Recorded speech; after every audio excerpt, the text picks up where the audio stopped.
Dead Reckoning and Pilotage by Piper Blanchard. Dead reckoning is a process where we conduct calculations prior to flight. This involves computations of a direction and distance from a known position. Pilotage is navigation by referencing landmarks to these calculations. Dead reckoning and pilotage is extremely important for self-reliance in navigation without relying on external navigation. This can be helpful in case of the loss of GPS and other nav aids. Dead reckoning gives a deeper understanding of fuel calculations, which is crucial for preventing running out of fuel, along with understanding time management. Both dead reckoning and pilotage increases situational awareness, as you will calculate when you are supposed to see certain landmarks at a specific time from point to point. The materials needed for this is our POH, plotter, sectional, navlog, markers, pencils, calculator, and our E6B computer.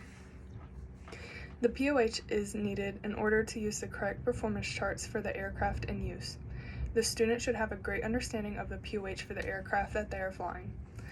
This involves the performance charts, where to find them, the fuel capacity, and more. The plotter will help with nautical miles between points being used, and the sectional will help with visualizing the route of flight, the direction of the flight with the plotter, and the visual landmarks we can use.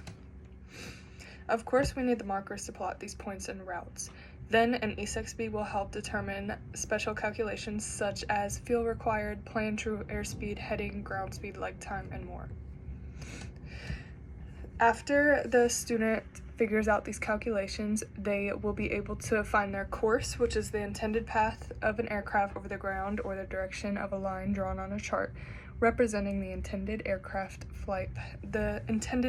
path, expressed as the angle measured from a specific reference datum clockwise from the 0 degrees through 360 degrees to the line.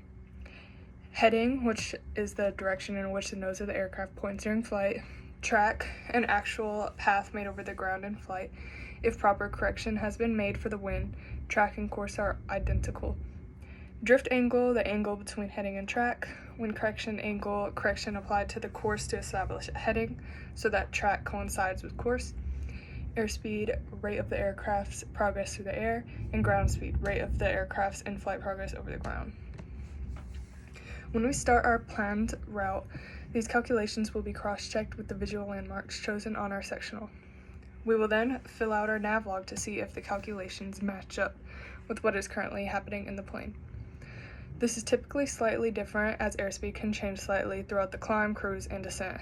Overall, it gives us an understanding on if winds have changed significantly, letting us know if more fuel is required, which is crucial in flight. This also helps us from becoming lost, which is something that we never want to do.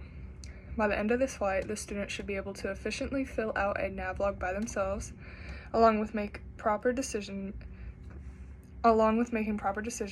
when the times are as predicted.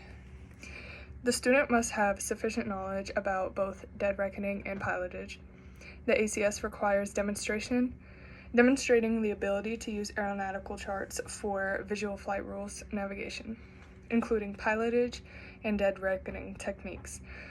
Specifically, the evaluator wants to see the student demonstrate knowledge with calculations, the magnetic compass, and then applying these skills in flight. The student will be able to make proper turns with the compass involving headings pre-calculated. Fill out the navlog prior to flight and what is needed during flight, and show their risk management skills during flight. Doing these flight logs and going over the knowledge and steps is crucial for proper retainment and practice for the student. Here are my references. Thank you.